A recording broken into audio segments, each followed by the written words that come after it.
హన్మకొండ జిల్లా ప్రధాన వార్తలను పరిశీలించినట్లయితే హన్మకొండ జిల్లా కేంద్రంలో ఎమ్మెల్సీ కవిత జన్మదిన వేడుకలు ఘనంగా నిర్వహించారు. కాకతీయ యూనివర్సిటీ లైబ్రరీ ముందు బీఆర్ఎస్ నాయకులు అంగరంగ వైభవంగా ఎమ్మెల్సీ కవిత జన్మదిన వేడుకలను జరిపిన పరిస్థితి కనిపిస్తూ ఉంది. ప్రధానంగా తెలంగాణ సంస్కృతి సంప్రదాయాల్లో భాగమైనటువంటి బతుకమ్మ పండుగకు అంతర్జాతీయ ఖ్యాతి దక్కేలా ఎమ్మెల్సీ కవిత కృషి చేశారని ఈ సందర్భంగా బీఆర్ఎస్ నాయకులు వ్యాఖ్యానించారు. ప్రధానంగా కాంగ్రెస్ పార్టీ ఎన్నికల సందర్భంగా బీసీలకు ఇచ్చినటువంటి హామీల మీద ఎమ్మెల్సీ కవిత పోరాటం చేస్తూ ఉన్నారని, భవిష్యత్తులో ఎమ్మెల్సీ కవితకు మరిన్ని ఉన్నత పదవులు అధిరోహించాలని చెప్పి వాళ్ళంతా కూడా ఆకాంక్షించిన సందర్భం కనిపిస్తోంది.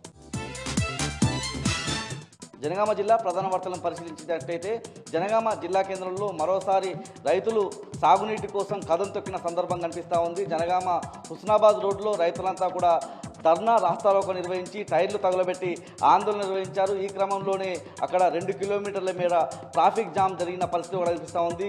సాగునీరు వెంటనే విడుదల చేయకపోతే తమ ఆందోళనలు విరమించమని ఈ సందర్భంగా రైతాంగం అంతా కూడా డిమాండ్ చేశారు. ప్రభుత్వాన్ని హెచ్చరించిన సందర్భం కనిపిస్తూ ఉంది.